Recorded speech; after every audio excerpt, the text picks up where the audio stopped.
Atamalo 81 mar oganda jo Kenya osebedo ka siro ng'anyo mar rowere motisi ni Gen Z.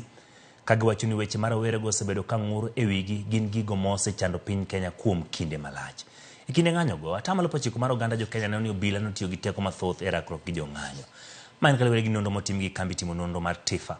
Mabende yango ni atamalo 53 mar oganda jo Kenya siro okang' mar riembo tich jotend migepe. Kaka Lydia Okeo olero, nonro machielo motim gi Infotrack oyango ni kwan atamalo 74 mar rowere pod ni kod dwaro mar dhi nyime gi ng'anyo.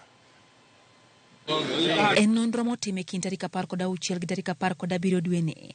Nonro motim ne jo Kenya ma jo higni 18 kadhi mbele e wi ng'anyo ma osebedo kadhi mbele pacho kae.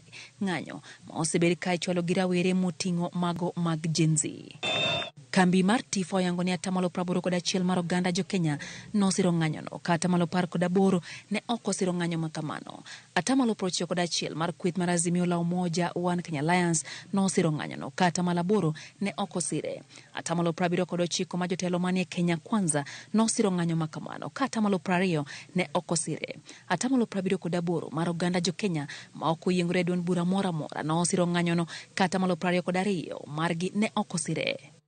Atamalo 90 mar oganda jo Kenya neno ni obila notiyo gi teko mathoth e rakruok gi jo ng'anyo e kaunti ma Nairobi moloyo kauntis mamoko. Kilwe gi gwenge ma Nyanza gi atamalo 86, masawa mar piny Kenya atamalo 80, ugwe mar piny Kenya kata Eastern atamalo 76, kadhoad nam chumbi atamalo 72, imbo mar piny Kenya atamalo 70, ho mar okak atamalo 65, kanyandwat ma ugwe mar piny Kenya atamalo 64 mar oganda neno ni notiye gi teko mathoth gi obila. E nonro machielo ma otim gi kambi timo nonro mar Infotrack, atamalo 74 mar rawere mag Gen Z pod siro motegno ng'anyo ma osebedo kadhi mbele pacho ka.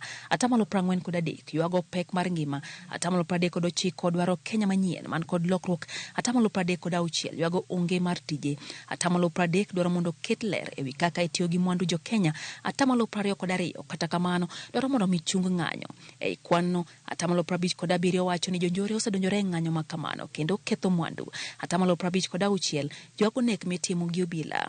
Atamalo 24 wacho ni obila tiyo marach gi teko margi. Thoth rawere go siro chenro ma piny owacho osebedo kaketo mar kelo lokruok nyaka ne gichak bago ng'anyo e pacho ka. Atamalo 94 mor gi okang' mar wito kucha paro mar chik mar omenda magana 224 mane geto medo suru e pacho ka. Atamalo 89 mor gi okang' mar wuoyo sirikal. Atamalo 87 mor gi lokruoge ma oseketi e budget. Atamalo 76 mor gi teng'o lweto gai mar obila Japheth Koome mogo. Kata kamano, atamalo 72 okwero mokalo okang' mar kelo jolweny mondo mi orakre gi jong'anyo ka giwacho ni okang' makamano nokaw tok chik. Lydia Okeo, Ramogi TV.